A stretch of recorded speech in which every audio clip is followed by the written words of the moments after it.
For most of human history, cats were irrelevant, not dangerous, not useful, not interesting, just small predators hunting mice in the dark, completely indifferent to human existence. And yet somehow, out of all the animals humans could have domesticated, cats ended up everywhere. There are more than 600 million domestic cats on Earth today. They sleep on our laptops, knock glasses off tables for no reason, stare at walls at 3 o'clock a.m., and receive more internet attention than any other creature in recorded history. But here's the thing, humans never actually domesticated cats. Not really. Cats domesticated themselves, and we barely noticed it was happening. To understand how this worked, you have to go back about 10,000 years to one of the most transformative moments in human history: farming. Before agriculture, humans moved constantly. Hunter-gatherers couldn't stockpile food because they were always moving to find more of it. But when humans figured out how to grow grain and stay in one place, everything changed. For the first time in history, humans had something they had never had before: surplus stored food. Piles of grain sitting in clay jars and wooden containers, waiting out the winter or the dry season. And that surplus immediately attracted something: rodents. Mice and rats flooded every human settlement that stored grain. They were relentless, destructive, and almost impossible to stop. A single pair of mice can produce hundreds of offspring in a year. They contaminated food, spread disease, and ate through months of carefully stored harvest in a matter of weeks. For early farming communities, a rodent infestation wasn't just an inconvenience, it was a matter of survival. Then quietly, cats started appearing at the edges of villages. Not because humans invited them, not because anyone had a plan, but because where there were rodents, there was food. And wildcats were very good at finding food. The wild cat that gave rise to domestic cats, Felis libica, was a small, solitary predator from the Middle East and North Africa, fierce, independent, and deeply suspicious of anything larger than itself. These were not cuddly animals, they were efficient killing machines that happened to be roughly the size of a large loaf of bread. But unlike wolves, which had to overcome an enormous behavioral gap to approach humans, wild cats had one crucial advantage: they were already in the right place. The same ecosystems that humans began farming in were also home to these wild cats. And grain storage created an artificial prey concentration that no wild cat could ignore. Mice gathered near human food, cats gathered near mice. Humans noticed that the cats were killing the mice, and nobody chased the cats away. That's it. That was the entire beginning of the relationship. No breeding program, no selection, no intentional domestication, just mutual tolerance in the shadow of a grain store. But something interesting happened next. Just like with wolves, the wild cats that survived best near humans weren't the most aggressive ones. They were the slightly less terrified ones, the ones that didn't bolt the moment a human looked in their direction, the ones that could sit a little closer to the firelight without panicking. Those cats got more access to the mice that gathered near stored food. They ate better, survived longer, and had more offspring, and their offspring inherited that slightly reduced fear. Over generations, something gradual and invisible was happening. The wild cats living near human settlements were being shaped by proximity to humans, not intentionally, not consciously, just by the slow pressure of survival. The cats that tolerated humans thrived, the cats that didn't. And here is where cats diverged from almost every other domesticated animal. Dogs were bred, horses were bred, cattle, sheep, goats, all were actively selected and shaped by humans over thousands of years. Cats selected themselves. For most of their domestication history, cats bred with whoever they wanted. Humans weren't choosing which cats reproduced, cats were. Which is why, even today, the domestic cat is genetically almost identical to its wild ancestor. If you took a domestic cat and released it in North Africa, it would survive. It would hunt. It would be, in almost every meaningful way, a wild cat that happens to also enjoy sitting on warm laptops. So when did humans start actually caring about cats? Egypt. Around 4,000 years ago, cats moved from tolerated pest control to something else entirely.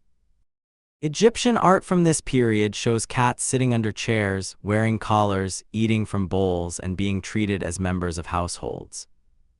The Egyptians didn't just like cats, they elevated them to the sacred.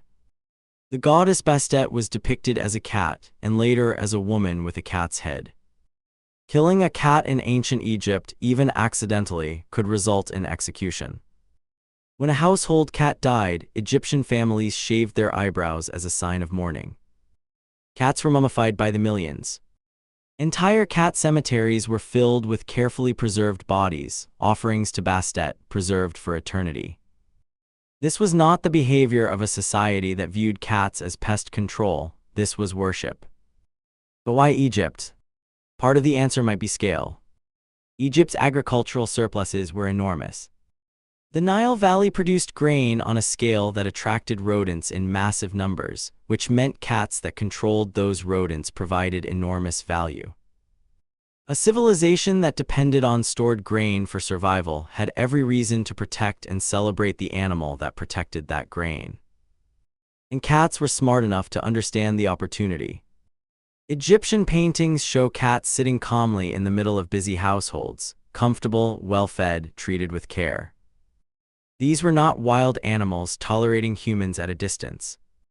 These were cats that had discovered something remarkable: humans were useful. Humans provided warmth, food, and safety, and all you had to do was let them occasionally touch you. The deal was extraordinary from the cat's perspective. But the Egyptian relationship with cats had a strange consequence. Because cats were sacred, exporting them was technically illegal. The Egyptian government actually ran operations to retrieve cats that had been smuggled out of the country. But cats spread anyway. Phoenician traders almost certainly carried cats on their ships because ships carrying grain also attracted rats, and cats were the most effective solution. Greek and Roman traders followed. Cats spread across Europe into Asia, eventually across the entire connected world. Everywhere grain was stored and traded, cats appeared. They crossed oceans on ships not because anyone decided to bring them, but because the same logic that had always driven their proximity to humans still applied. Where there is food, there are rodents. Where there are rodents, there are cats. The Black Plague devastated medieval Europe, killing somewhere between 30% and 60% of the population. One factor that is often overlooked is what happened to cats in medieval Europe. The Catholic Church in certain periods and regions associated cats with paganism and witchcraft. Cats, particularly black cats, were persecuted. Populations declined in some areas, and rodent populations predictably grew. Fleas on those rodents carried disease. The connection is not certain, but it is suggestive. The animal that humans had accidentally cultivated as a pest controller for 10,000 years was being eliminated, and the pests came back. Today, the relationship between cats and humans is one of the strangest in the animal kingdom. Dogs actively seek human approval, cats don't. Dogs were shaped to read human emotions, to track eye gaze, to understand pointing gestures. Cats largely were not. A dog that misbehaves often shows guilt. A cat that knocks something off a table watches it fall with the focused attention of a scientist conducting an experiment. And yet, cats have found something dogs never quite managed. They have convinced humans to care for them without requiring the same level of behavioral adaptation that dogs went through.